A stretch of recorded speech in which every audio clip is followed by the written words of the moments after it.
Olá, aluna, olá, aluno, bem-vindos mais uma vez aí à disciplina de Metodologia Científica. Hoje é a nossa terceira teleaula, correspondente daí à terceira unidade do livro da disciplina, ok? Lembrando vocês todos que todo o material que nós utilizamos na disciplina, as teleaulas, o material do livro, né, que vocês têm para consultar, as web aulas, enfim, todo o material de estudo que diz respeito ao conteúdo da disciplina, todo ele pode ser cobrado na avaliação.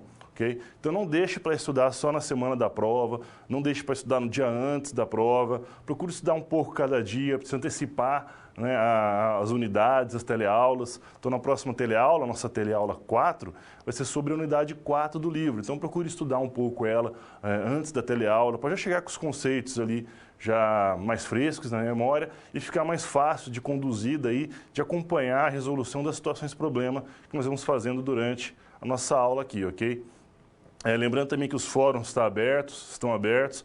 Eu coloquei os gabaritos das atividades do livro-texto nos fóruns também, então vocês têm acesso agora a esses gabaritos, podem fazer os exercícios que tem no livro-texto e conferir se acertou ou se errou, e tem resposta comentada daí nos gabaritos, então mais um material que vocês têm para estudo, e utilizar também o fórum como essa ferramenta aí de comunicação, para tirar dúvidas, aprofundar ali o conhecimento, talvez discutir alguma coisa que não teve chance de ser discutida durante aqui a teleaula, ok? Bom, nosso tema hoje é projeto de pesquisa, então vamos no quadro para a gente já ver o que nós temos hoje pela frente.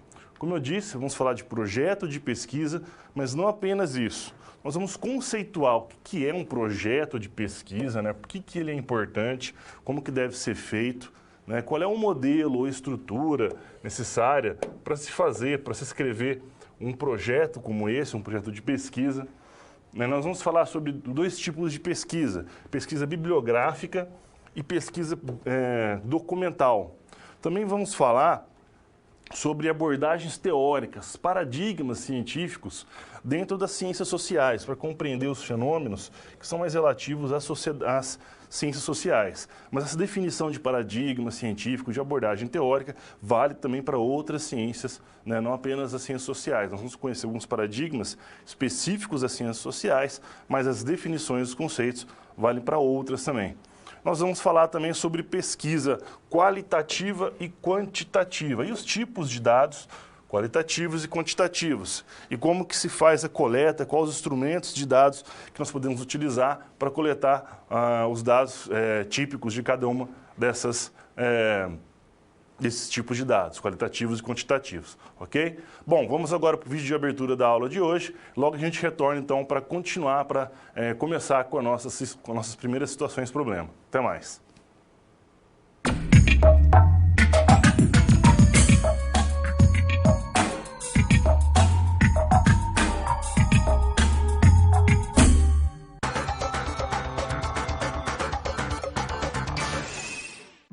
Olá! A gente está começando agora a terceira unidade de Metodologia Científica. Nessa unidade, nós vamos ver quais são as etapas ou passos para elaborar um bom projeto de pesquisa. Vamos conhecer algumas das principais abordagens teóricas extraídas das ciências sociais e também os diferentes métodos de pesquisa que estão à nossa disposição na hora de criar um projeto. Antes de começarmos, me diz uma coisa: qual é a finalidade de um projeto de pesquisa? Você já parou para pensar sobre isso? Nós podemos dizer que pesquisar, no sentido amplo, é buscar as respostas para qualquer questão que nos interessa. A pesquisa científica nos fornece os procedimentos racionais e sistemáticos para encontrarmos soluções para as mais variadas perguntas. Sem a pesquisa científica, a gente provavelmente nunca ia entender direito por que o céu é azul, o que faz uma planta crescer ou o que são células-tronco. Das perguntas mais básicas até as mais complexas, a pesquisa científica é essencial para que a gente possa produzir conhecimento e transmiti-lo para as futuras gerações. Foi, aliás, a partir desse acúmulo de conhecimento, feito de forma sistemática, que evoluímos tanto nosso pensamento nos últimos séculos, a ponto de entendermos hoje, com naturalidade, muitos fenômenos complexos do mundo à nossa volta. E de avançarmos tanto em áreas como medicina, as ciências sociais e a tecnologia. Bom, e onde entra o projeto de pesquisa nessa história toda? Se a pesquisa é o caminho para a produção do conhecimento, podemos dizer que o projeto de pesquisa é o roteiro ou mapa que vai nos guiar por esse caminho. É ele que nos leva a definir, entre outras coisas, o que nós vamos pesquisar, ou seja, o tema ou o objeto de pesquisa, o que nos motivou a pesquisar esse objeto e para quê, ou com que finalidade a pesquisa vai ser feita. Vai nos ajudar também a estabelecer como iremos conduzir a pesquisa, os recursos necessários e quanto tempo isso provavelmente vai levar. Além disso, o projeto de pesquisa também nos estimula a pensar sobre as linhas teóricas, autores e sobre os métodos que nós vamos adotar no nosso trabalho. E analisar o que já foi dito, pesquisado e descoberto em relação ao nosso objeto de estudo. Inclusive, para descobrirmos se a nossa pergunta inicial já foi respondida por outras pessoas, o que nos economizaria muito tempo e recursos. Resumindo, é no projeto que nós tentamos antecipar tudo o que pode dar certo ou errado na pesquisa e quais são os melhores caminhos a seguirmos. Por isso, é um recurso tão indispensável ao pesquisador. Por falar nisso, eu me lembrei aqui de um caso curioso. Você já ouviu falar que música clássica deixa as pessoas mais inteligentes? Em 1993, um grupo de pesquisadores publicou um estudo na renomada revista Nature investigando o efeito que certos tipos de som provocavam no raciocínio espacial dos seres humanos. Os resultados da pesquisa apontavam que escutar alguns tipos de música, especificamente a sonata para 2 pianos em Ré maior de Mozart, por 15 minutos antes de realizar uma determinada atividade, parecia aumentar o QI dos sujeitos analisados. Pelos incríveis resultados que apresentou, esse estudo recebeu uma grande atenção na mídia. Muitos veículos de comunicação passaram a utilizar o termo efeito Mozart para associar a obra do compositor alemão ao aumento da inteligência. Essa exposição, por sua vez, estimulou as diversas gravadoras a editarem compilações de Mozart dedicadas exclusivamente à aprendizagem e ao aumento da inteligência em adultos e principalmente em crianças, criando assim um segmento de mercado totalmente novo. Em 1998, o governador da Geórgia, nos Estados Unidos, chegou inclusive a apresentar um projeto dedicando mais de $100 mil por ano para a compra e distribuição de CDs com esse tipo de conteúdo, para as mães de todos os recém-nascidos do estado, como forma de aumentar gradativamente a inteligência de toda a população. O problema é que os resultados da pesquisa original foram mal interpretados. Diversos estudos subsequentes que tentaram replicar os resultados da pesquisa com os mesmos métodos não conseguiram mostrar nenhuma relação entre Mozart e o aumento permanente da inteligência de adultos ou crianças. E assim, o efeito Mozart foi descartado como uma teoria plausível dentro do campo científico, mesmo que ainda seja possível comprar CDs desse tipo em muitas lojas por aí. Viu só porque o rigor científico é tão importante? E pensar que tudo isso se originou provavelmente de uma pergunta simples como, por exemplo, será que ouvir música clássica deixa as pessoas mais inteligentes? Bem, esse exemplo nos mostra uma característica essencial de qualquer pesquisa científica: deixar claro quais foram os métodos utilizados para que outros pesquisadores possam chegar às mesmas conclusões se aplicarem ou seguirem os mesmos métodos. Nessa unidade, nós vamos aprender então a realizar um projeto de pesquisa com rigor científico, técnico e metodológico. Vamos estudar algumas das principais correntes teóricas. Vamos ver quais são as diferenças entre uma pesquisa qualitativa e quantitativa e entre uma pesquisa bibliográfica e documental. Por fim, nós vamos colocar todo esse conhecimento em prática na SGA dessa unidade, colaborando ativamente com Luzia, a gestora da ONG Sementes do Futuro, que precisa criar um projeto de pesquisa para responder: qual é a melhor forma de destinar os recursos financeiros dentro da organização em que trabalha? As SPs da sua unidade passam por cada uma das etapas desse processo. Primeiro, vamos ajudar Luzia na escolha da abordagem teórica mais adequada para tratar o problema. Depois, vamos ajudá-la a elaborar efetivamente o projeto, além de ajudá-la a definir o tipo de pesquisa mais adequado e quais técnicas vão ser utilizadas no levantamento das informações.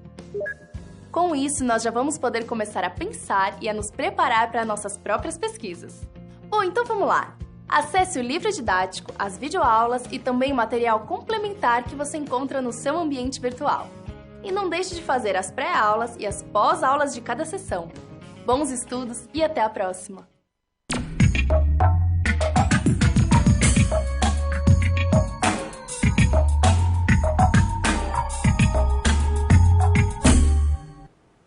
pessoal, bem-vindos de volta. Bacana o vídeo de abertura, né?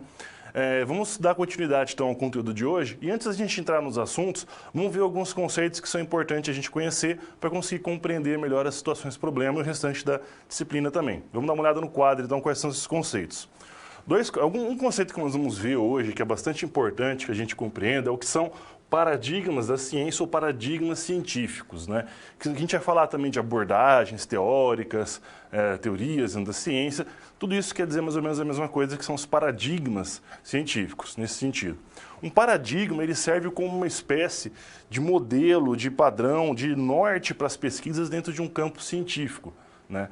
É a escolha de um paradigma, de uma abordagem científica que vai nortear os tipos de hipóteses que você pode levantar a respeito de um problema, as maneiras, os tipos de dados que você vai ter interesse de coletar e de analisar.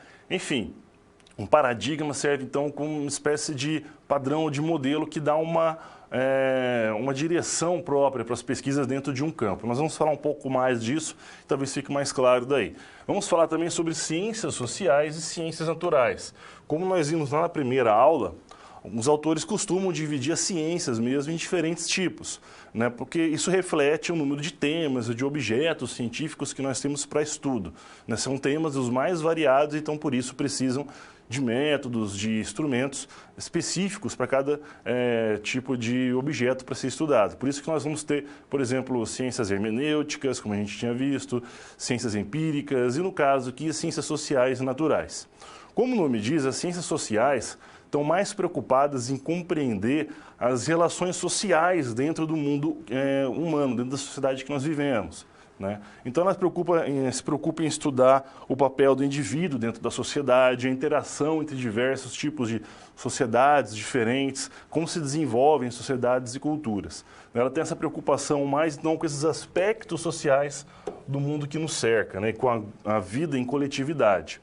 Já também as ciências naturais, como o próprio nome também diz, ela está mais preocupada, ela estuda os fenômenos da natureza, né? Ela busca compreender esses aspectos mais gerais e fundamentais da natureza para conseguir gerar leis, gerar teorias que busquem explicar as relações de causa e efeito ali dos fenômenos. Então, ela busca estudar desde ali do átomo, na física, na química, até os fenômenos maiores de ecossistemas e tudo mais. Não são apenas ciências biológicas, ok? Tudo aquilo que fala, por exclusão, podemos dizer que tudo aquilo que não faria parte das ciências sociais, nesse caso, estaria dentro do que a gente chama de ciências naturais. Mesmo estudar o espaço, estudar a Terra, os ecossistemas dentro do planeta, né? Ou mesmo estudar uma célula, tudo isso faz parte das ciências naturais, ok? Então, com esses conhecimentos, a gente já conhecendo um pouco sobre eles, né? Com essas definições um pouco mais conhecidas agora, a gente pode entrar na situação de hoje que nós vamos acompanhar a Luzia. Luzia, que é uma líder, né, de uma ONG chamada Sementes do Futuro, que tem o objetivo de tentar melhorar a vida na comunidade, no bairro onde ela vive, né? Eles focam principalmente no reaproveitamento ali do lixo. A ONG, recentemente, foi selecionada para receber um financiamento, né, um aporte financeiro, um recurso financeiro, para conseguir dar continuidade às suas atividades. Porém, há uma condição atrelada ao recebimento desse recurso financeiro. Eles têm que conseguir produzir um relatório, um documento sobre a comunidade que eles vão intervir, né, buscar melhorar, e quais são as melhorias que eles propõem ali para essa comunidade. Dessa forma, a ONG, o pessoal da ONG, os organizadores, decidiram escrever um projeto científico, seguindo então o método científico, vão propor uma pesquisa científica para elucidar melhor quais são os problemas que poderiam ser abordados com esse aporte financeiro, o que a população, o que as pessoas ali que vivem na comunidade acreditam que seja o mais importante para se tratar. Okay? Então, nós vamos acompanhar os diversos passos da construção desse projeto de pesquisa hoje, tentar aprender todos os conceitos ali que estão relacionados a esse documento, ok? Vamos ali então para a nossa primeira cápsula, logo que a gente já retorna com a nossa primeira situação problema de hoje. Até mais! Olá! Você já pensou no dia a dia da carreira que você escolheu seguir? Bom, para ter uma ideia dos desafios da sua área, agora você vai procurar soluções para situações problema. Para prosseguir, primeiro é necessário ter estudado e finalizado a sua pré-aula, já que é nela que você encontra os conceitos e as teorias da disciplina. Feito isso, você vai conhecer a sua primeira SP e vai identificar onde a situação se passa, quais agentes estão envolvidos e quais são os recursos disponíveis. Com essas informações, você vai problematizar o contexto apresentado para então solucionar o desafio. Preparado para começar a SP1? Então, boa sorte e até mais!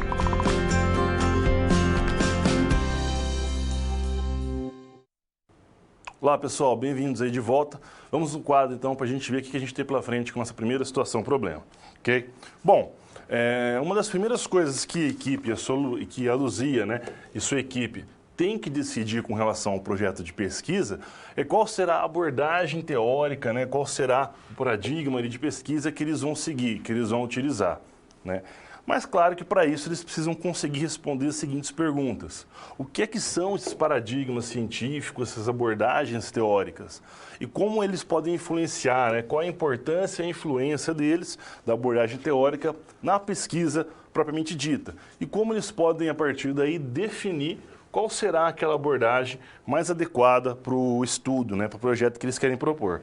Para ter uma melhor compreensão disso tudo, a gente tem que voltar lá atrás, lá nas grandes revoluções, principalmente a Revolução Industrial, que trouxe diversas mudanças para a sociedade, mudanças muito rápidas, né? As mudanças aconteciam no sentido de que as próprias relações de trabalho estavam mudando. Se antigamente o artesão era o dono das suas próprias ferramentas, dos seus insumos e do produto que depois ele vendia, né? Com o tempo foi se criando aquelas relações de assalariados, pessoas que vendiam a sua habilidade e o seu trabalho, mas que não eram donos dos seus instrumentos de trabalho. As relações de consumidor, de produtor, né, das grandes as relações de trabalho, enfim, estavam mudando muito rapidamente. Isso também com essas mudanças, houveram grandes êxodos rurais, né, as pessoas se mudando, indo das áreas rurais para os grandes centros urbanos, gerando grandes aglomerações, número muito grande de pessoas indo para esses centros urbanos, criando um grande crescimento muito rápido das cidades. Então, tudo isso gerava grandes mudanças e mudanças muito rápidas. As respostas que haviam até então, né, que a ciência, ou que mesmo os conhecimentos que eram mobilizados até então, essas respostas não conseguiam dar conta dessas transformações, dessas demandas, né? Inicialmente, se tentava utilizar para compreender a sociedade os mesmos princípios, as mesmas ferramentas que eram utilizadas nas ciências naturais. Porque, afinal de contas, as ciências da natureza tinham funcionado muito bem e davam ao homem, como a gente tinha visto lá desde a primeira aula, um grande poder sobre a natureza, sobre conhecer os fenômenos naturais e conseguir, né, estabelecer e mudar aquilo que era necessário para que ele conseguisse dominar cada vez mais a natureza. Então, inicialmente, foi tentado utilizar os mesmos princípios, aqueles princípios de experimentação, de conseguir isolar as variáveis que estão relacionadas com o problema, para conseguir, a partir daí, descobrir quais são as relações de causa e efeito. Porém, com o tempo foi se percebendo que os problemas sociais, eles eram muito complexos e também muito mais subjetivos do que os problemas encontrados nas ciências da natureza. Então, era muito difícil isolar aquelas variáveis para conseguir descobrir qual que era a variável que mais influenciava determinado fenômeno, porque o número de variáveis envolvidas era enorme e todas elas, às vezes, com alguma interpretação muito subjetiva. Então, aquela abordagem talvez não traria dificilmente ela traria uma grande compreensão sobre esses problemas sociais.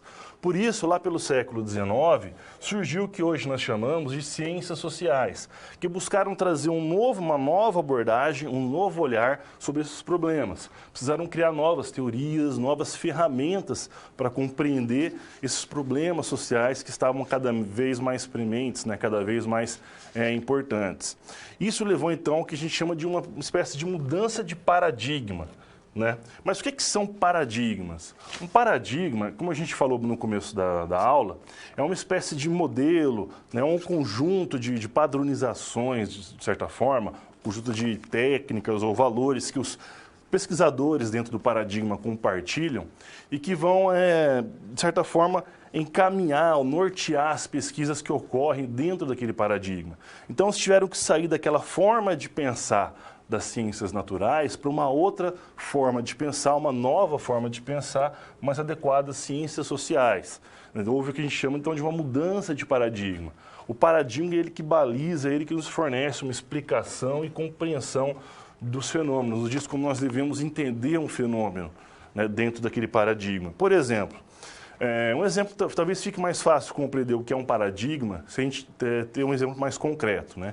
Primeiro, a palavra paradigma mesmo, o termo, da forma como ele é cunhado, como é entendido cientificamente, ele foi cunhado por um filósofo da ciência, também pesquisador da física, chamado Thomas Kuhn. Ele escreveu um livro chamado Estrutura das Revoluções Científicas, um livro curtinho, muito legal de ler.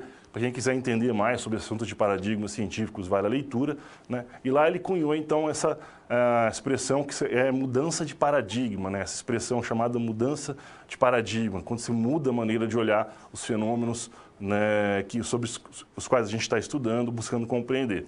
Um bom exemplo vem da física. A física newtoniana, né, que foi criada lá por Isaac Newton, né, aquela física que todo mundo estudou no segundo grau, todo mundo deve ter adorado aquelas aulas de física maravilhosas durante a escola e segundo grau, antes de entrar na universidade, né, aquelas fórmulas que a gente precisava compreender sobre atrito, força, aceleração e tudo mais, tudo aquilo faz parte da chamada física newtoniana, que por muito tempo foi ótima para conseguir explicar os fenômenos que o homem precisava compreender e estudar na natureza.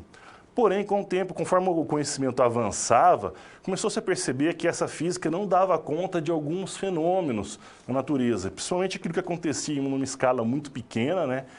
Escala quase microscópica ou submicroscópica, e também aquilo que podia acontecer em grandes escalas ou mudanças em grandes velocidades, como velocidades ali próximas da luz, né? Para isso, então, via que se precisava de uma nova física, como diziam, de um novo olhar, um novo paradigma, no caso. E esse paradigma foi a física, veio com a teoria da relatividade, dando começo ali à física quântica. Então, Albert Einstein, marcou esse começo com sua teoria da relatividade, né, que conseguia explicar aquilo que a física newtoniana não explicava, que eram os fenômenos submicroscópicos, fenômenos quânticos, e aqueles fenômenos também em grandes distâncias ou grandes velocidades, que aconteciam em velocidades próximas da luz, por exemplo. Isso dava um novo entendimento para os físicos, para os cientistas. Então, todas as pesquisas nesse campo começaram a ser feitas com esse entendimento, com esse olhar, com esses pressupostos. Isso não quer dizer que a física newtoniana perdeu a sua utilidade, né, ou que ela estava errada, nada disso. Ela conseguia explicar muito bem aquela parte da realidade com a qual ela se preocupava. Tanto que até hoje nós a utilizamos para muitas coisas, para construir grandes prédios, calcular trajetórias de aviões, espaçonaves, aeronaves, enfim. Explica, inclusive, a órbita de planetas e tudo mais. Ela funciona muito bem para isso. Porém, existiam fenômenos que ela não explicava e, para isso, era necessário uma nova forma de pensamento, um novo paradigma. Geralmente, esse novo paradigma ele tem que conseguir explicar os fenômenos que o paradigma antigo explicava e também aqueles fenômenos que o paradigma antigo não explicava. Só assim, então, a gente pode falar que houve uma mudança de paradigma, que um paradigma suplantou o outro. Esse período que ocorre entre a queda ou a substituição de um paradigma por outro é a chamada crise de paradigmas, ou crise científica. E as grandes descobertas, como diria Thomas Kuhn, ocorrem geralmente nesse período, que há muita discussão sobre como fazer ou que pressupostos utilizar ali para se colocar, para se continuar as pesquisas, né? Então, de certa forma, a gente pode resumir um paradigma dizendo que um paradigma é mais ou menos como isso aqui, né? É uma lente. A lente pela qual o pesquisador enxerga o mundo, enxerga os fenômenos. Um pesquisador da era newtoniana enxerga os fenômenos diferente do pesquisador dessa era quântica, né, dentro da física. E aí nós podemos citar diversos tipos, cada área de estudo, cada ciência tem os seus paradigmas mais importantes para a pesquisa e tem na sua história as grandes mudanças ali de paradigma. Então, agora que a gente entende um pouco melhor o que quer dizer esse termo, né, o que a gente entende por paradigma científico, vamos dar uma olhada no quadro e falar de 3 principais paradigmas, 3 principais abordagens teóricas dentro das ciências sociais. São o positivismo lógico, o estruturalismo e o materialismo dialético ou materialismo histórico dialético. O positivismo lógico de Augusto Comte, ele parte daquela ideia, como eu falei anteriormente, de utilizar as mesmas ferramentas, os mesmos pressupostos, a mesma lógica das ciências naturais para compreender os problemas sociais, né?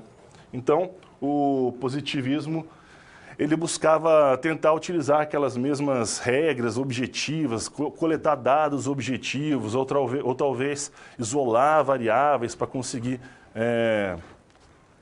descobrir relações de causa e efeito na sociedade, da mesma forma que se fazia nos fenômenos naturais, né? E como a gente viu, embora o positivismo tenha trazido para nós grandes descobertas em outras áreas do conhecimento, ele dificilmente se encaixava ou dificilmente conseguia trazer grandes achados ou grandes insights dentro dos problemas sociais. Ele não era tão adequado assim para fazer uma compreensão mais ampla dos problemas sociais, porque esses são muito mais subjetivos, não são tão quantificáveis quanto são os problemas ali das ciências naturais, né? Então, com isso, foram pensando novas maneiras de abordar esses problemas e dessas novas maneiras surgiram abordagens como, por exemplo, a do estruturalismo e do materialismo histórico dialético. No estruturalismo, todo o objeto de estudo é enxergado como sendo uma estrutura. A estrutura para esse paradigma ela é um modelo abstrato da realidade que descreve as propriedades relacionais, descreve as relações entre os elementos da estrutura, né? Cada elemento da estrutura depende dos outros elementos com os quais ele se relaciona. E ele também é definido por essas relações. Quando eu acrescento ou retiro um elemento da estrutura, ela costuma se modificar para se adequar a essa nova configuração. Então, nós podemos, até com a lente do estruturalismo, estudar os fenômenos como estruturas familiares, né, relações familiares, relações entre culturas, entre povos, ou relações individuais dentro da sociedade, né?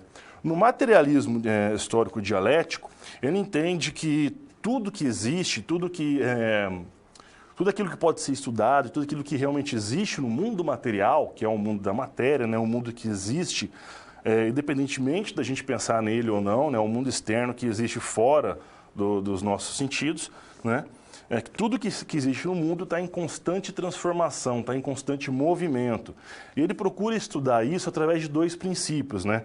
O primeiro princípio é que todos os fenômenos, dentro do materialismo dialético, eles estão interligados. Isso, de certa forma, é parecido com o que pressupõe o estruturalismo, né? Que eles estariam todos interligados e que se determinam mutuamente. O segundo princípio é que, como a gente viu, tudo está em transformação, tudo está em movimento, e esse movimento, essa transformação, é resultado das contradições internas dos fenômenos, né? Por exemplo, a sociedade se modifica, se transforma, não por conta de pressões externas, mas sim por transformações internas dentro da sociedade, que fazem ela se modificar, que fazem ela, né, se mover, se transformar. Porém, diferente do estruturalismo, o materialismo ele leva em conta o contexto histórico em que está aquele objeto, aquele fenômeno que está estudado. Para o estruturalismo, só é interessante as relações. Já o materialismo dialético leva em consideração também o momento histórico, os determinantes históricos, culturais, econômicos, né, de uma realidade, de um fenômeno a ser estudado. Então, esses são os 3 principais teorias ou abordagens teóricas dentro das ciências sociais, né? Quando a gente fala de teorias ou mesmo de paradigmas, abordagens teóricas, a gente também pode entender elas como sendo uma espécie de métodos, né? de procedimentos. Porque a maneira é um método que nós escolhemos para compreender o mundo, para aprender sobre aquele mundo do qual a gente faz parte, né? E cada sistema, cada modelo, cada teoria nos fornece uma lente diferente sobre como enxergar ou entender aquela realidade, aquele fenômeno que a gente está estudando. É muito importante a escolha da teoria, a escolha da abordagem teórica, do paradigma de pesquisa, antes de se começar o trabalho de pesquisa. Porque a escolha do seu paradigma, a escolha da sua abordagem teórica, é a partir dela que vão fluir todas as outras escolhas da pesquisa. As estratégias que você vai utilizar para estudar aquele fenômeno, os procedimentos que você vai precisar utilizar, as técnicas e os métodos de coleta de dados, os próprios dados que você vai precisar coletar e analisar, todos eles são dependentes da sua escolha de teoria, de abordagem teórica.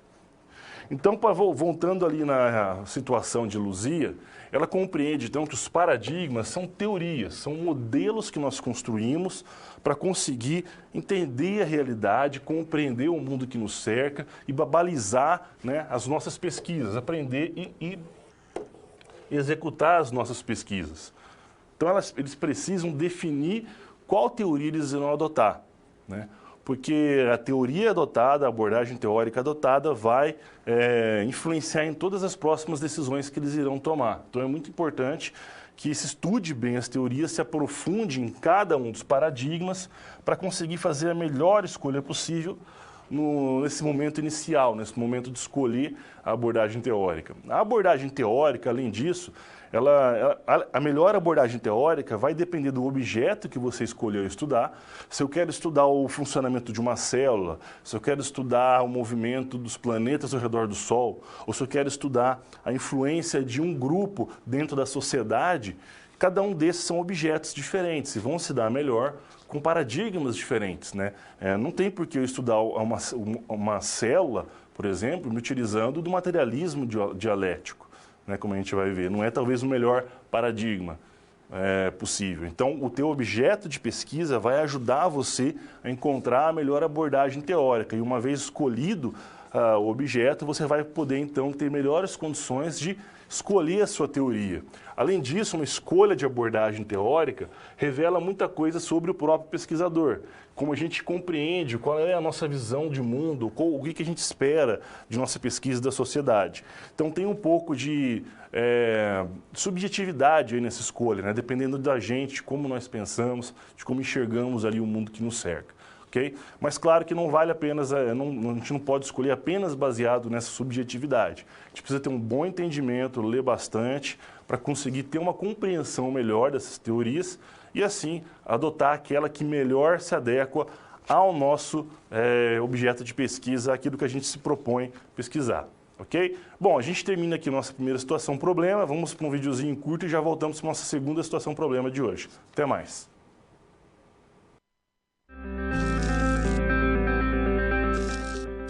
E aí, conseguiu encontrar uma solução satisfatória para a SP1?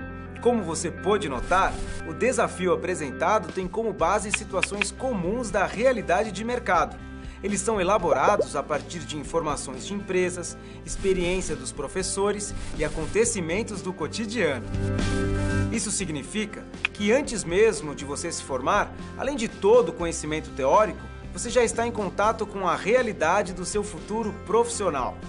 Ah, e caso surja alguma dúvida, acesse o fórum e envie a sua pergunta, ok? Confere agora a SP2. Olá pessoal, bem-vindos aí de volta. Vamos dar uma olhada no quadro então, o que a gente tem pela frente na segunda situação problema de hoje. Então a Luzia, junto com a sua equipe, já conseguiram, depois de bastante estudo, bastante análise, encontrar qual será a abordagem teórica que eles vão utilizar para elaborar esse projeto de pesquisa. Agora, então, ela tem que continuar com o seu trabalho. Para continuar produzindo esse texto, esse documento, ela precisa compreender bem o que é um projeto de pesquisa, né? Como se deve elaborar esse projeto, o que ele deve nos dizer, o que ele deve informar. E vai ter que responder também algumas questões práticas da pesquisa. Por exemplo, se ela deve optar por uma pesquisa qualitativa ou uma pesquisa quantitativa. Vai ter que compreender cada um desses tipos de pesquisa, né? Então, vamos lá, vamos ajudar ela a compreender responder essas perguntas que ela tem para conseguir fazer esse projeto. Primeiro, é interessante a gente ter uma melhor compreensão do que a gente quer dizer quando fala de pesquisa qualitativa e de pesquisa quantitativa.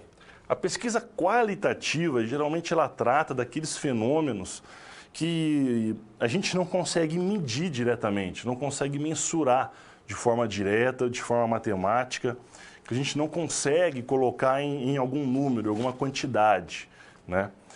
Geralmente isso tem a ver com fenômenos mais subjetivos, que dependem de muito mais entendimento teórico para serem bem interpretados, depende de interpretação, né? Não são assim, não tem uma compreensão direta dos fenômenos. Então ela geralmente a pesquisa qualitativa vai lidar com esse tipo de fenômeno, com esse tipo de variável, de objeto, né? Algo que não se resume apenas ali, talvez, a algum valor matemático e que não pode ser facilmente quantificado, e por isso ela tenta abarcar, às vezes, esses outros valores, esses outros tipos de variável dentro da sua compreensão. Já a pesquisa quantitativa, ela prima mais pela objetividade dos dados. Então, os dados são facilmente mensuráveis, podem ser medidos diretamente, né? E pelo controle científico da coleta e da análise desses dados. Então, tudo aquilo que a gente pode medir diretamente ou consegue dar um valor matemático, só que os dados quantitativos geralmente podem ser expressos em formas de gráficos mais facilmente, enquanto os qualitativos são mais difíceis e geralmente a gente não consegue expressá-los dessa forma, né? Então, na compreensão desses dois tipos de dados, pode parecer que esses dois tipos de pesquisa, né, pode parecer que as duas são opostas e por isso não se misturam, né? Realmente, a definição delas é o oposto uma da outra, né? Aquilo que é quantitativo e aquilo que é qualitativo realmente se definem por opostos. Porém, isso não quer dizer que eles não possam estar juntos. Na verdade, elas podem se complementar muito bem, né? Por exemplo, suponha que você quer fazer uma pesquisa para acompanhar o crescimento de diversos alunos do ensino fundamental de uma escola, né? Então, durante um período de tempo, vamos dizer 1 ano, você vai coletar algumas informações referentes a esses alunos para compreender, entender melhor como se dá o crescimento, o desenvolvimento deles e como se dá a qualidade de vida desses alunos. Você pode, então, se interessar em medir algumas variáveis. Por exemplo, você pode medir o peso desses alunos ao longo do ano, fazer diversas medidas ao longo do ano. Você pode medir a altura desses alunos também, para entender qual foi a taxa de crescimento, como se modificou a estatura dos alunos ao longo do ano. Por essas duas variáveis, você consegue calcular o índice de massa corporal, que te dá alguma informação sobre sobrepeso, obesidade nos alunos, né?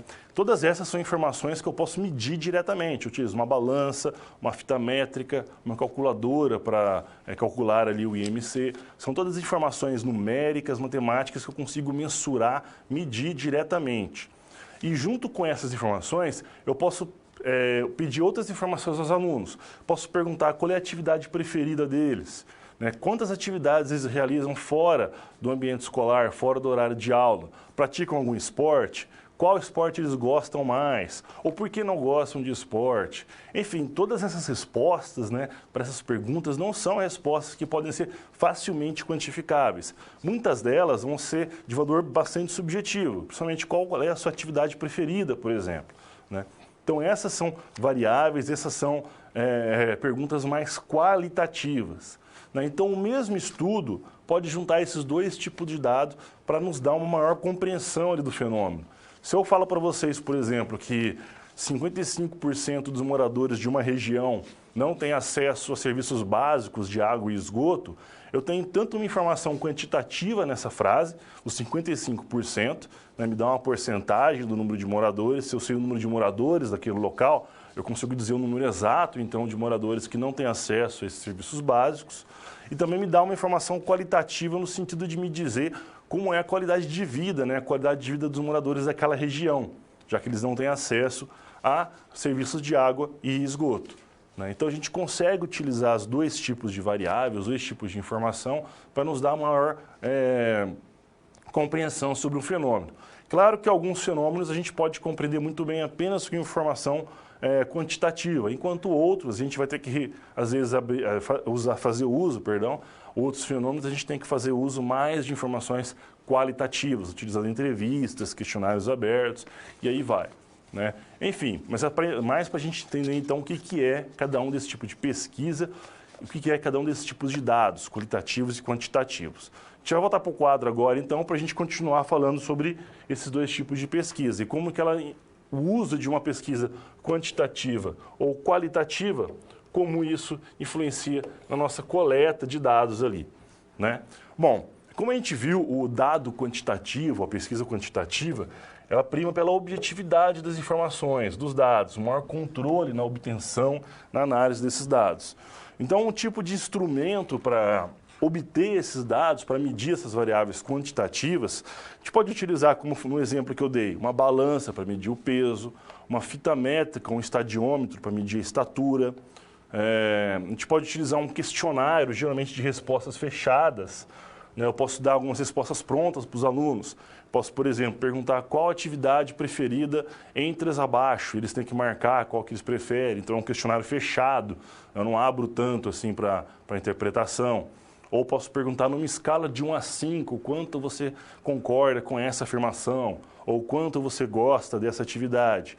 Esses são questionários geralmente de tipo mais fechado, em que a gente tenta daí quantificar um tipo de informação que também pode ser obtida de forma qualitativa. Né?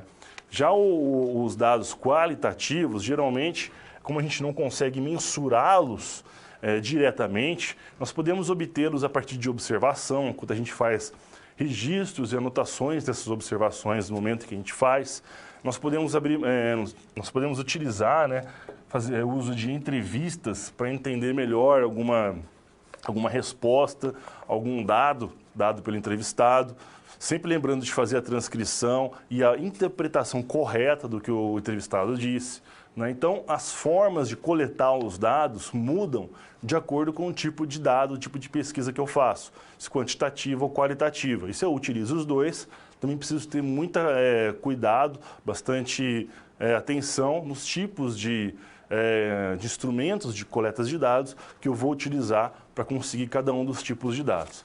Agora que a gente compreende melhor o que é quantitativo, o que é qualitativo, a gente pode falar um pouco melhor das etapas ou dos momentos ali do projeto de pesquisa. Né? A pesquisa científica em si, ela é como a gente já viu nas últimas aulas, a pesquisa científica é uma maneira, né, mais objetiva possível que a gente tenta fazer de construir conhecimento científico. Ela tenta ser objetiva porque ela segue um processo constituído por etapas que nós chamamos ali de método científico. Né? E a construção do projeto, da execução de uma pesquisa também passa por alguns momentos, algumas etapas importantes. O projeto de pesquisa, ele figura mais nesse momento decisório, que é quando nós vamos decidir o que nós vamos fazer, decidir qual vai ser o objeto de pesquisa, a abordagem teórica utilizada, quais são os métodos de coleta de dados que nós vamos utilizar. Ou seja, nós estamos planejando a pesquisa nesse momento. Um segundo momento seria o momento operacional, que seria a execução da pesquisa em si, que é quando a gente faz a coleta das informações e analisa aquelas informações para gerar as nossas conclusões, os nossos resultados. E por último, como a gente viu também nas etapas de pesquisa da última aula, um momento muito importante, que é o momento de comunicar esses dados, comunicar esses achados, né? Apresentar os resultados da sua pesquisa, um momento redacional, né? Comunicativo. Então, o projeto de pesquisa figura mais esse momento inicial de planejar a pesquisa. Então, como foi falado lá no vídeo de abertura, muito interessante você olhar o projeto de pesquisa como um mapa, né? Um mapa que te dá o caminho, por onde você vai levar a sua pesquisa. Por isso que é importante que você elabore muito bem o projeto, porque esse documento vai servir para nortear o seu trabalho e também serve para que outras pessoas possam entender o que você pretende fazer e talvez até replicar o que você fez, com o sentido de fortalecer os seus resultados ou encontrar erros no que foi feito. Enfim, trabalhar em cima daquele conhecimento que você produziu, né? Então, esse planejamento ele tem que ser o mais detalhado possível. Você tem que escrever muito bem, explicar muito bem o que você vai fazer, como você vai fazer, o porquê que você vai fazer. né? E, claro, a apresentação formal do documento, ele segue uma norma específica, né, a norma da ABNT, 15287, sobre o qual nós vamos falar a estrutura mais ao final da aula. Agora é importante saber que o projeto de pesquisa tem algumas etapas específicas que ele deve cumprir, algumas informações que ele deve conter. Deve ficar claro dentro do projeto o que é o tema do seu projeto, ou seja, qual assunto você quer tratar, né, qual o tema mais geral, mais amplo que você vai estudar. Geralmente isso parte de algum interesse pessoal, uma necessidade profissional, necessidade acadêmica que você tem. A partir do tema se define, como nós vimos, o problema. Também tem que ficar claro no seu projeto qual é o problema que você quer estudar, qual é a dificuldade teórica ou prática que você quer compreender ou talvez até solucionar. Geralmente o problema, como nós vimos, é colocado em forma de pergunta, é uma situação mais delimitada, definida, que ajuda, que seja mais conducente à investigação científica, né? Que permita que você possa investigar cientificamente aquele problema. Da escolha, da definição desse problema, vão partir também outras escolhas. A escolha de uma teoria científica, de uma abordagem teórica para o seu projeto e também quais são os métodos de coleta de dados, quais são os variáveis que você vai buscar coletar para resolver o seu problema. Então é muito importante essa fase porque outras decisões vão partir a partir daí, né? Sempre com o pressuposto do seu problema. Você também especifica quais são as hipóteses que você vai tratar, que você vai buscar testar com o seu trabalho.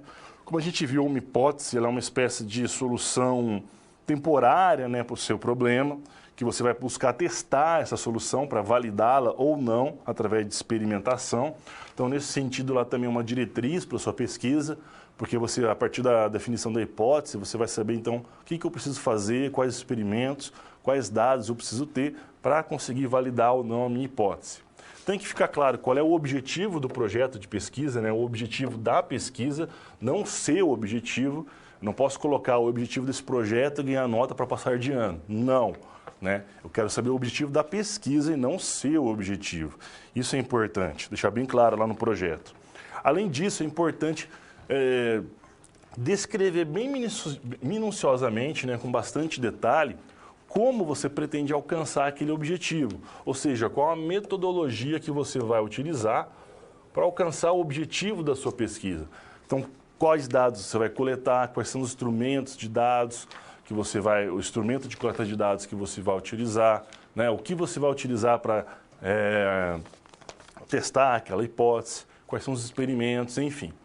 Também você vai fazer um levantamento bibliográfico, que nós vamos ver mais para frente, que é a escolha do material bibliográfico teórico que você vai utilizar. Pode incluir também um cronograma, que diz em que momento vão ser feitas todas as etapas da pesquisa. Pode indicar que nos 3 primeiros meses faço o levantamento bibliográfico, no próximo mês começo a escolha da abordagem teórica e aí vai. Né? Pode ser em meses ou semanas, de acordo com o prazo, o tempo que se tem para o desenvolvimento da pesquisa. E você pode colocar um orçamento, né? Uma previsão orçamentária dos possíveis custos para a realização dessa pesquisa. Isso talvez seja bem interessante no problema lá da Luzia, né? Vamos voltar, agora que a gente sabe, então, o que vai conter o projeto, vamos voltar para o problema ali da Luzia. Ela já compreende, então, que o projeto de pesquisa é um documento importante, onde ela vai escrever, vai detalhar o que ela pretende com a pesquisa e como ela vai conseguir realizar essa pesquisa. No caso da Luzia, ela pode usar tanto pesquisa quantitativa quanto qualitativa. As duas formas, inclusive, podem se complementar, como a gente viu, né? E elas devem organizar o seu trabalho, realizar o seu trabalho em etapas, sempre respeitando a normatização da ABNT. Nós vamos ver com mais detalhes posteriormente, ok? Bom, assim nós fechamos a nossa segunda situação problema. Ok? Vamos agora para uma cápsula e a gente já volta com a nossa terceira situação problema da aula de hoje. Até mais. Bom, 2 SPs já foram finalizadas. Como você acha que está se saindo? Lembre-se de que para se dar bem é importante seguir as etapas, já que elas facilitam os seus estudos. Vamos revê-las? Primeiro, é necessário estudar a pré-aula para conhecer a teoria e os conceitos da disciplina. Em seguida, leia a SP com atenção para conhecer e interpretar a situação exposta. Feito isso, você deve levantar hipóteses sobre a situação-problema, considerando os recursos disponíveis. E, por fim, você deve aplicar os conceitos estudados com foco em resolver a problematização. Combinado? Então, fique agora com a SP3. Até mais! Olá pessoal, bem-vindos de volta. Vamos dar uma olhada no quadro então que a gente tem pela frente, nossa terceira situação problema de hoje. Bom, a Luzia então e sua equipe continuam trabalhando no projeto de pesquisa, já conseguiram selecionar uma abordagem teórica, já compreenderam que podem fazer o projeto, o trabalho por etapas e optar por utilizar uma pesquisa tanto de caráter quantitativo quanto qualitativo. Então agora, para dar continuidade a esse problema, ao projeto de pesquisa, à construção do projeto, a Luzia tem pela frente, tem que responder algumas perguntas, tem que compreender melhor os tipos de pesquisa que ela pode utilizar. Mais especificamente, ela quer compreender os tipos de pesquisa bibliográfica e documental para fazer o seu projeto. Nós falamos rapidamente delas na última aula, a gente viu que tinha vários tipos de pesquisa, mas hoje nós vamos falar especificamente dessas duas. E qual tipo de pesquisa ela pode utilizar para realizar o projeto da ONG. Então, antes da gente falar especificamente desses tipos de pesquisa, é interessante conhecer alguns conceitos com relação à pesquisa bibliográfica para tirar algumas confusões. Muitas vezes as pessoas confundem levantamento bibliográfico com revisão bibliográfica com pesquisa bibliográfica, como se fossem sinônimos, a mesma coisa, mas não é bem aí. O levantamento bibliográfico é algo que toda pesquisa tem que ter, independentemente da pesquisa ser bibliográfica, documental, experimental, pesquisação, estudo de caso, enfim. Todo tipo de pesquisa conta com o levantamento bibliográfico. O levantamento bibliográfico é aquela fase em que você seleciona o material que você vai utilizar dentro do material bibliográfico disponível, onde você vai fazer aquela leitura, aquela pré-leitura que falamos na última aula, para selecionar o material bibliográfico que você vai utilizar. É claro que nós não conseguimos ler tudo que existe publicado sobre algum assunto. Então, geralmente, a gente utiliza alguns critérios para fazer esse levantamento bibliográfico. A gente pode se ater apenas a autores mais consagrados, mais renomados, podemos apenas selecionar publicações de um ano qualquer para frente, ou selecionar materiais de um outro tipo, enfim. Essa parte, o levantamento bibliográfico, é uma etapa que toda pesquisa tem, que é a seleção do seu material. Já a revisão bibliográfica, ela é um tipo de pesquisa bibliográfica. O que é uma pesquisa bibliográfica? É qualquer pesquisa que tenta responder um problema científico, problema de pesquisa, com a utilização de algum material que já foi publicado, que já passou por alguma análise científica, algum material bibliográfico, geralmente artigos científicos, livros já publicados, qualquer material já publicado que já passou por algum tipo de análise ou de análise criteriosa científica. A revisão bibliográfica é um tipo de pesquisa bibliográfica, então. Ela vai incluir uma fase de leitura de todo o material que você selecionou anteriormente, para que você possa, dentro desse trabalho, sumarizar, reunir, resumir todo aquele conhecimento que você conseguiu selecionar sobre determinado assunto. As revisões bibliográficas são muito úteis quando você quer conhecer o que há de mais moderno ou quando você está começando a aprender sobre algum tema novo. Então, se eu começo a aprender, por exemplo, sobre as ideias ali de Vygotsky na pedagogia, eu posso, então, querer ler alguma revisão bibliográfica sobre as ideias ou tudo que foi publicado a respeito da teoria ali de Vygotsky. Ou se eu estou querendo aprender um pouco mais sobre como funciona a mitocôndria dentro da célula durante o exercício, eu vou buscar, então, toda uma revisão bibliográfica que já tenha feito o trabalho de reunir esses materiais e que avance um pouco o entendimento nessa área. né?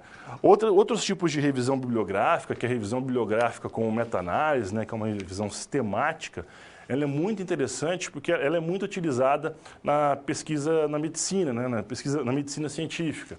Porque através de essas revisões sistemáticas com meta-análise, elas ajudam, são revisões de literatura, mas que incluem uma análise a mais, que é a tal da meta-análise, que busca analisar todos os resultados daqueles estudos que foram utilizados para compor a revisão, no sentido de dizer, né, de indicar se um tratamento, se um novo medicamento é ou não eficaz de acordo com os estudos já feitos sobre ele.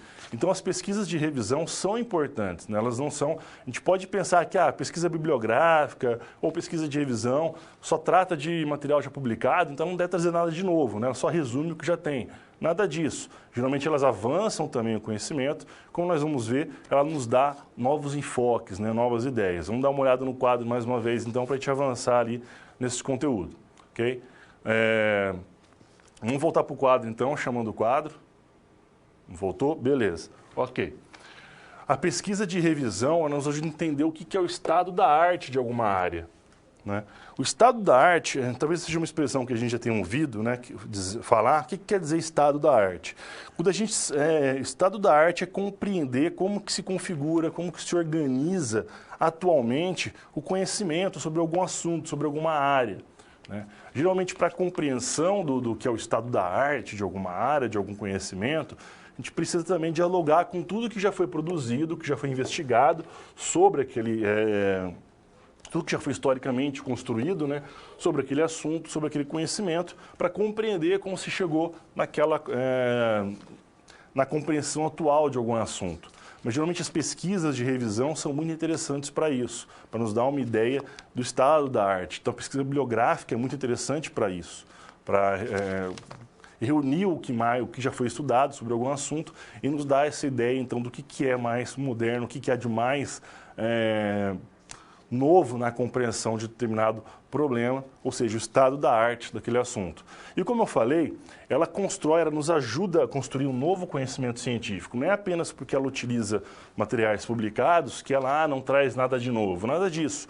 Uma boa pesquisa bibliográfica pode nos dar novos insights, novos enfoques, nos levar às novas conclusões sobre alguns assuntos. E agora outro tipo de pesquisa, além da bibliográfica, é a pesquisa documental.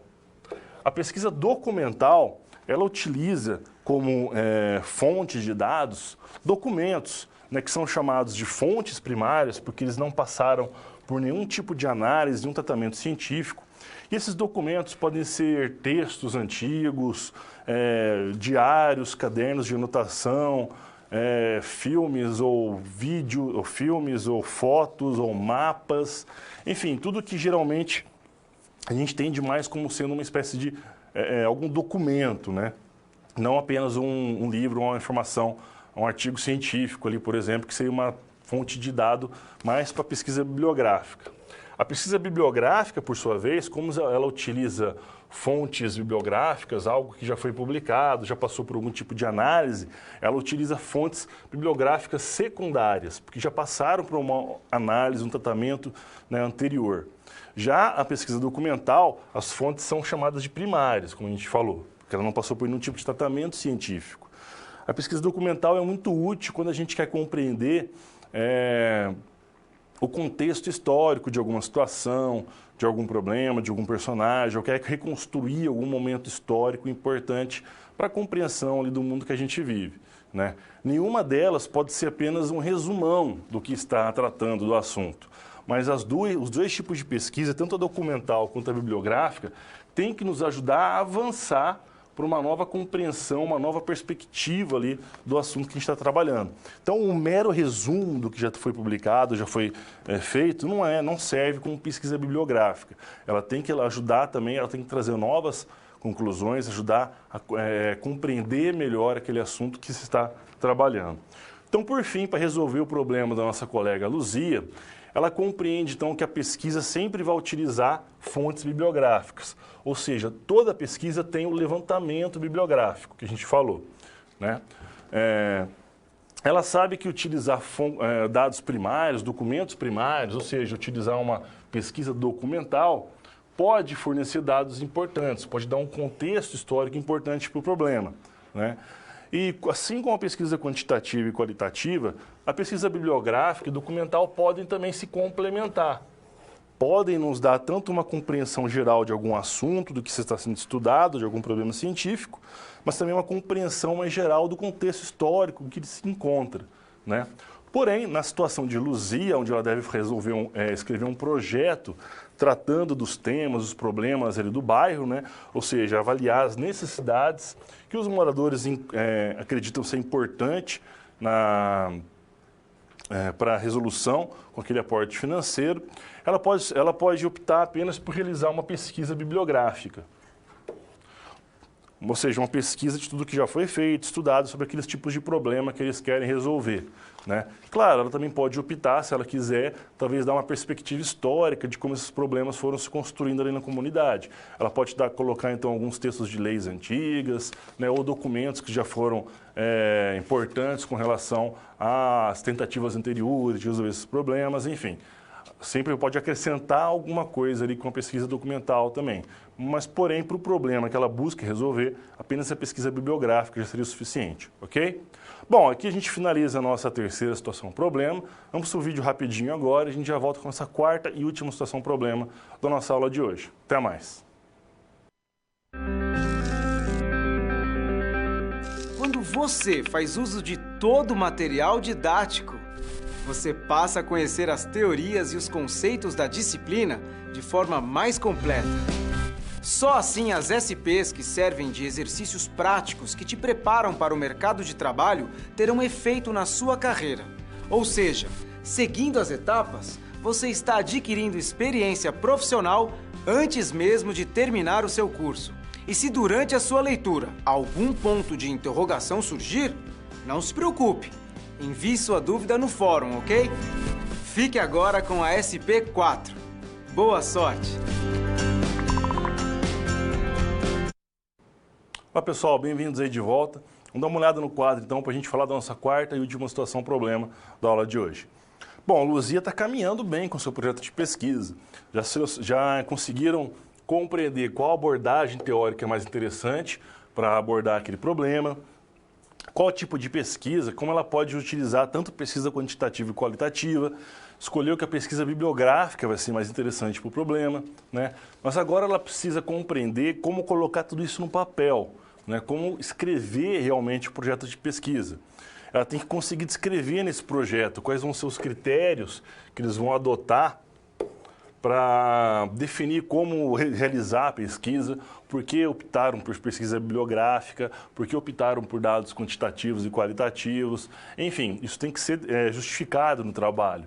Também vão ter que detalhar, né, colocar com bastante detalhe, quais são os procedimentos e técnicas que vão utilizar para levantar as informações, para conseguir coletar os dados, ou seja, para conseguir compreender os problemas que a comunidade quer que sejam resolvidos com aquele fomento, né, aquele recurso financeiro.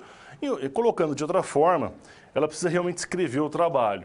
E fica muito mais fácil escrever um trabalho acadêmico, como a gente viu, quando nós conhecemos a estrutura do trabalho. Então nós vamos focar um pouco agora na estrutura do projeto de pesquisa. O projeto de pesquisa, seguindo a norma da ABNT, a norma específica para esse tipo de documento, ele tem três grandes classes ali de elementos, né? Ele tem os elementos chamados de elementos pré-textuais, são todos aqueles elementos que figuram antes do texto propriamente dito, né, do trabalho. Geralmente esses tipos de elementos vão dar alguma informação do sentido qual o título do trabalho, né, colocar algum resumo do trabalho, indicar em quais páginas estão quais seções. E os elementos que são elementos pré-textuais geralmente são a capa do trabalho, uma folha de rosto pode conter também o trabalho. Ou geralmente tem algum resumo do que está sendo pesquisado ou sendo feito. Se for necessário, se tem alguma ilustração no trabalho, pode-se incluir uma lista de ilustrações. Se há tabelas, também pode-se incluir lista de tabelas. E geralmente também um sumário indicando onde se encontram cada uma das seções daquele trabalho, né? Ou seja, onde começa a introdução e tudo mais. Esses são os elementos tidos como pré-textuais. Alguns elementos são condicionados à sua necessidade. Eu só vou colocar, por exemplo, uma lista de ilustrações ou uma lista de tabelas, né? Esses dois elementos aqui, se eu tiver esses tipos de elementos no meu trabalho. Caso eu não tenha a necessidade de colocá-los. Se eu tenho, por exemplo, muitas abreviaturas, siglas que eu utilizo, posso colocar uma lista de siglas e abreviaturas também, né? Alguns outros elementos são obrigatórios. A folha de rosto e o sumário, por exemplo, esses dois aqui, eles são obrigatórios. Todo projeto de pesquisa precisa ter uma folha de rosto e precisa ter um sumário. Então, esses são os elementos pré-textuais. Já os elementos textuais falam sobre o texto propriamente dito, incluindo, então, 3 grandes partes, né? A introdução do texto, desenvolvimento e a conclusão, quando você tiver os seus resultados, e vai concluir com base naquilo que você pesquisou, né? Então, o primeiro elemento ali desses elementos textuais é a introdução do seu texto. É onde você explica o que você estudou, vai estudar, por que esse problema é importante, como você delimitou esse problema, né? Colocar os seus objetivos, talvez até levantar as suas hipóteses. Na justificativa, que às vezes pode ser parte da introdução, ou ser feita à parte, é onde você vai justificar a importância do seu problema. Por que essa pesquisa tem que ser feita? Por que é importante que ela seja feita? Por que é importante conhecer esse problema, aprofundar o conhecimento nesse assunto? Você também pode ter uma sessão onde você explica, aprofunda o seu referencial teórico. Por que você escolheu esse referencial? Qual é esse referencial teórico? Por que é importante? Algo que a gente tem que tomar bastante cuidado também é detalhar com bastante minúcia mesmo, né? Detalhar bem a sua metodologia. É aqui que você explica o que você vai realizar em cada uma das suas etapas da pesquisa. Quais são os instrumentos de coleta de dados que você vai utilizar, quais tipos de dados você vai buscar, quais são as populações que você vai estudar, qual é o seu objeto de pesquisa, né? Essa é a parte que tem que ser bastante minuciosa, tanto para facilitar o seu trabalho depois, quando você for seguir o seu plano, também para ajudar as pessoas a compreender o que você fez e construir em cima daquele conhecimento. Por fim, você pode também colocar um cronograma, como a gente viu, especificando em que momento vão acontecer cada uma das etapas. Aqui também nós temos alguns elementos que são obrigatórios e outros que são opcionais ou condicionados, né, à necessidade. A introdução, a metodologia, eles são sempre obrigatórios. Eles fazem parte ali da introdução, o desenvolvimento do seu trabalho começa ali no referencial teórico, na metodologia, fazem parte daquela tríade de introdução, desenvolvimento e conclusão. Você pode, opcionalmente, colocar uma folha só para justificativa, para referencial teórico, ou pode tentar organizar isso na sua introdução, né? Agora, o que é? No livro de vocês tem toda uma lista, uma tabela de quais são os elementos opcionais, quais são os obrigatórios, mas pode ter certeza que nos elementos textuais, introdução e metodologia tem que constar, eles sempre são obrigatórios. Por fim, após os elementos textuais, como o próprio nome diz, vem os elementos pós-textuais, que é onde você vai colocar tudo que é informação complementar, tudo aquilo que vai ajudar a aprofundar talvez alguma discussão ou algum conceito que você não teve espaço, que não era interessante aprofundar muito lá no texto de desenvolvimento, né? Ou talvez apresentar para o seu leitor, para quem está lendo o seu trabalho, algum material que você citou durante o seu desenvolvimento, a sua introdução, a sua metodologia, ok? A lista de referências ela é um elemento obrigatório, ela vai constar em todo o trabalho. Todo trabalho também vai ter a sua lista de referências. Toda citação que você fez na sua introdução, no seu desenvolvimento, nos seus elementos textuais, tem que contar depois, tem que aparecer na lista de referências. Nós vamos ver as normas para citações, os tipos de citações, com maior detalhe na próxima aula, né, e como formatar essas referências. Mas a lista de referências é um elemento obrigatório. Agora, apêndice, o glossário, o anexo, o índice são elementos que vão ser opcionais e vão ser condicionados à necessidade. Se eu utilizei muitos termos diferentes, termos novos, é interessante colocar um glossário ao final do meu trabalho explicando esses termos. Eu posso colocar como apêndice, talvez, se eu tenho algum aprofundamento que eu quero fazer, alguma nota que eu gostaria de colocar e que eu não pude pôr no meu texto original, só pude colocar depois, eu posso colocar no meu apêndice. Se eu estou utilizando algum questionário específico, algum instrumento de coleta de dados, como um questionário ou um roteiro de entrevista, é interessante eu colocar esses no meu anexo. Anexar eles no final do trabalho, uma cópia do meu formulário de entrevista, dos questionários que eu coloquei para as pessoas responderem, por exemplo, para que o leitor possa ter contato com eles, né, e compreender como foi feita essa pesquisa, como foi feita a coleta de dados. Por fim, você pode colocar, né, ou não, um índice com as páginas onde aparecem os principais conceitos, os principais termos ali do seu trabalho. Então, a gente já sabe então que o projeto de pesquisa, como todo trabalho acadêmico, vai se dividir nos elementos pré-textuais, textuais e pós-textuais, e que entre esses há alguns elementos que são opcionais e alguns que são importantes, são obrigatórios. Então, a gente consegue voltar lá para a situação de nossa colega Luzia. A Luzia, então, tem que ter bem definido para ela quais são os objetivos da pesquisa dela, para que ela possa colocar isso no seu projeto de pesquisa, mas também porque a partir daí vão fluir as outras escolhas, outras decisões que precisam ser feitas durante a pesquisa. Então, ela já sabe que o objetivo de sua pesquisa vai ser de levantar, junto à comunidade, quaisquer informações que eles acham importantes sobre o que eles acreditam ser uma necessidade a ser atendida, a ser melhorada com o recurso que eles vão receber, né? Então, uma vez que eles vão fazer um levantamento, né, uma entrevista ali com os moradores para descobrir quais são as necessidades, eles podem utilizar como instrumento de coleta de dados um questionário, utilizando perguntas fechadas para facilitar ali a sua análise. Ela podia acrescentar também, se for interessante ou se tivesse tempo, talvez uma entrevista, um roteiro de entrevista com perguntas abertas, né? O questionário fechado ele leva mais a dados quantitativos, já uma entrevista com perguntas abertas, né?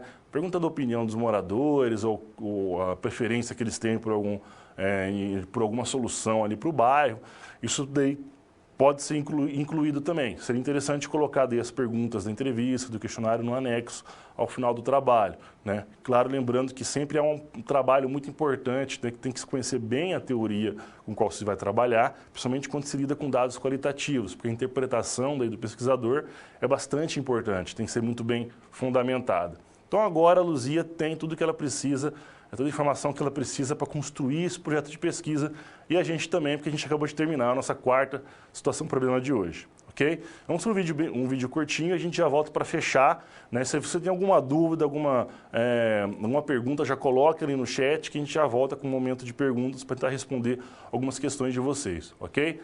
Então a gente vai ter um videozinho, uma cápsula e logo a gente retorna para fechar a aula de hoje. Até mais! Bom, chegamos ao final da nossa aula.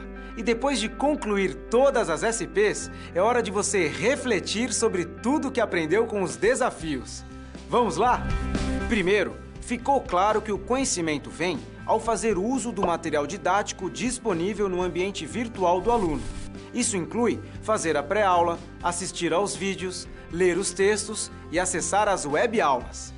E depois de compreender os conceitos da disciplina, você aprendeu como aplicar os fundamentos aprendidos em situações similares às da realidade do mercado de trabalho. Tudo isso faz de você um aluno proativo e mais capacitado para exercer a sua profissão, o que te coloca passos à frente na hora de ter sucesso profissional. Mas não acabou, você ainda tem a sua pós-aula para acessar, não vai esquecer, hein? Cada parte do processo é essencial para a sua aprendizagem. Respeite todas as etapas, ok? Bons estudos! Tchau!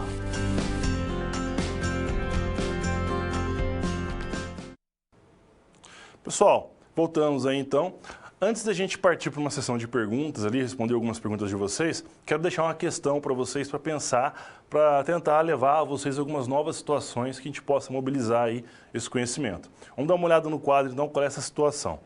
Nós temos o caso aqui da professora Vivian, que pretende dar continuidade aos seus estudos, buscando ingressar num programa de mestrado na área de educação, porque ela sabe da importância que esse tipo de pós-graduação pode ter na formação, no conhecimento que ela vai agregar e na prática profissional dela, né? Porém, ela vê que todas as seleções, os processos de seleção para todos os programas de mestrado que ela busca ingressar, exigem que ela entregue um projeto de pesquisa, definindo como será a pesquisa que ela vai fazer durante essa pós-graduação, né? Então, como que deve ser a estrutura do trabalho da Vivian? O que deve constar nesse projeto de pesquisa? O que o leitor espera, né? O que a gente tem que entender com a leitura desse material? Então, quais são as etapas que ela tem que cumprir, né? Qual a estrutura formal que ela tem que seguir? Enfim, depois também se coloque no lugar da Vivi e pense qual que seria o problema que eu gostaria de abordar num projeto de pesquisa meu, né? E como que eu deveria colocar, estruturar isso no formato de um projeto. Okay? Essa é uma questão para a gente levar, discutir, podem discutir nos fóruns, discutam entre vocês e procurem ver, então, como cada um vai dar uma resposta, mas se ela se adequa àquelas etapas, àqueles processos que a gente viu até hoje do método científico, da pesquisa científica, ok? Só adiantando também que na próxima aula nós vamos falar sobre normalização e padronização científica. Então, nós vamos falar sobre referências, listas de referências, como se fazem citações em trabalhos, o que é uma citação, por que ela é importante. E também vamos falar de algum outro tipo de produção científica. Vamos falar o que é um artigo científico, que a gente tanto falou na disciplina, o que é um trabalho para... um resumo, um paper para congresso, para evento científico, né? E como se elabora também um trabalho ali de conclusão de curso, uma monografia, né, de final de curso, ok? Bom, pessoal, vou abrir agora para as perguntas de vocês, coloquem suas dúvidas ali no chat, que daqui a pouco a gente já vai selecionando algumas, passando aqui para a gente, e a gente vai responder para vocês aí até o final da aula. Até mais!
Olá pessoal, bem-vindos aí de volta. Então vamos responder algumas perguntas que vocês colocaram para a gente aí durante o intervalo. Uma das perguntas pediram para exemplificar uma pergunta qualitativa, né? Uma pergunta que busca um dado qualitativo. Então, por exemplo, se você está na rua e um repórter ou alguém chega para você ali com uma pranchetinha na mão e pergunta para você, qual a sua opinião sobre os programas de reality shows da TV brasileira de hoje? É uma pergunta que a gente vê que é aberta, eu posso falar o que eu quiser.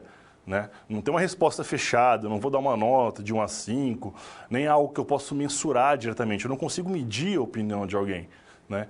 Então a pergunta é aberta, vai dar o dado que eu vou dar, no caso a minha opinião sobre os reality shows, será um dado qualitativo. As perguntas dissertativas nas provas de vocês, elas são de natureza qualitativa, né? Elas não têm um gabarito correto, que é certo ou errado, como tem nas questões objetivas. Elas podem ter valores intermediários. Você pode ganhar um meio certo, porque a gente pode considerar que alguma parte ali vocês acharam, né? Então nós temos que analisar a qualidade ali da resposta, até o quão perto ela foi daquilo que a gente esperava que fosse, porque ela é uma questão aberta. Vocês podem escrever, na verdade, o que vocês ali quiserem.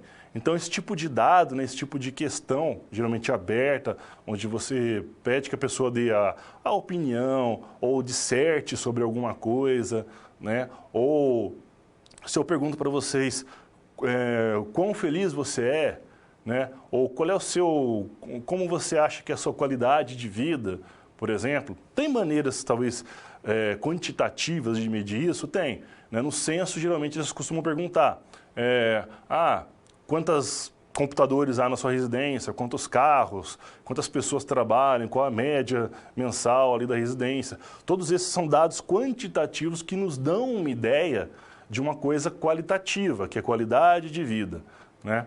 Porém, outras perguntas podem surgir do tipo, e quão satisfeito você é com a vida que você tem? Qual a sua aprovação dos políticos do seu município, do seu estado? E aí vai. Esses tipos de perguntas mais abertas, então, são as perguntas, eles citam, né, elas dão dados qualitativos para a gente. Outra pergunta que fizeram é se uma pesquisa voltada na qualitativa, né, voltada para alguma pergunta qualitativa, tem que necessariamente ser complementada por dados quantitativos. Não necessariamente. Você pode fazer uma pergunta que é apenas qualitativa. Você pode fazer uma pesquisa, que seja apenas qualitativa e outra que é apenas quantitativa. Se você vai complementar uma com a outra, depende do problema que você quer pesquisar, do que você está pesquisando, qual é o objetivo, né, da sua pesquisa. Algumas pesquisas, o objetivo delas realmente nos levam a querer buscar apenas dados ali mais qualitativos, né? Já outras podem nos dar algumas informações quantitativas, né? Mas hoje é muito difícil, com o grau que nós temos hoje de digitalização, né, de conseguir mensurar muitas coisas que antes eram mais difíceis, é muito difícil às vezes a gente conseguir fazer uma pesquisa só quantitativa, só qualitativa, né? Porém, pode acontecer sim, não é necessário que você coloque, né, uma informação quantitativa junto com uma qualitativa. Isso vai depender muito do problema que você está pesquisando. Pode ser que melhore, claro, o seu entendimento do problema fazer isso, mas depende do que você está pesquisando, do objetivo da sua pesquisa. Outra pergunta, qual a diferença de sumário e índice? Bom, o sumário, primeiro que o sumário é um elemento obrigatório, enquanto o índice é um elemento opcional, lá no final dos textos da seção pós-textual. Já o sumário é um elemento obrigatório do elemento pré-textual. O sumário ele vai indicar em qual página se encontra cada seção do seu trabalho. Então, a introdução está na página 12, vamos dizer, metodologia começa na página 23, né? Então, isso vai estar tudo colocado no meu sumário. Às vezes, minhas sessões podem ter subseções que estão colocadas no meu sumário também, a 1.2 em tal página, as referências bibliográficas em tal página. O índice, por sua vez, tem vários tipos de índice. Às vezes está lendo algum livro, somente livros acadêmicos, técnicos, você pode ter o chamado índice remissivo, que vai dizer em qual página você vai encontrar os seguintes termos, né? Então, a palavra que eu estou procurando aparece em tais e tais e tais páginas, né? O índice pode dizer também qual assunto você aborda em qual página. Então, o assunto tal aparece em tais e tais páginas. Okay? Porém, como a gente viu, ele é um elemento aí opcional. E onde os paradigmas se relacionam com as ciências sociais? Bom, quando eu quero estudar um problema social, né, um problema da vida social, da nossa vida em sociedade, então eu vou procurar utilizar algumas das visões, né, algumas das abordagens teóricas das ciências sociais. Ou seja, eu vou utilizar os paradigmas das ciências sociais. Estruturalismo, materialismo histórico-dialético são paradigmas das ciências sociais. Eles são modos de pensar, né, são lentes para enxergar um problema. Acho que até meus paradigmas estão sujos aqui. Né, são lentes para enxergar um problema que você utiliza para enxergar, conseguir buscar uma solução, enxergar melhor aqueles problemas sociais, né? Já as ciências naturais, elas têm outros paradigmas, elas têm outras formas de enxergar o mundo, porque os problemas delas são diferentes, né? Então, os paradigmas, as ciências sociais, como a gente viu o estudo daquilo que é sociedade, relações humanas na sociedade, ela tem os seus paradigmas, as suas formas de enxergar esses problemas que são diferentes dos paradigmas das ciências naturais, ok? Eles são parte das ciências naturais, esses paradigmas. E o que seria o apêndice? O apêndice ele serve geralmente para você... você tem algum esclarecimento, por exemplo, você terminou o seu projeto, seu trabalho de pesquisa, você já imprimiu, né, ou talvez já estruturou todo o seu texto, putz, mas eu precisava esclarecer melhor aquele ponto, ou colocar uma errata, né, alguma coisa que eu preciso corrigir ali no meu texto, e eu já não consigo mais mudar o texto. Isso tudo você pode colocar no apêndice, ok? Você pode levar ali para o seu apêndice, e se for ou esse tipo de esclarecimento, aprofundamento, e de algum objeto, de alguma coisa que você não conseguiu pôr no seu texto, pode colocar no apêndice. Bom, pessoal, nosso tempo já está corrido, né? Fiquem agora, então, com o nosso vídeo de encerramento. Outras perguntas vocês podem levar para o fórum, discutir entre vocês, se reportar o material. Sempre que eu posso dar uma olhada no fórum, ok? Então, bons estudos a vocês e até a próxima aula.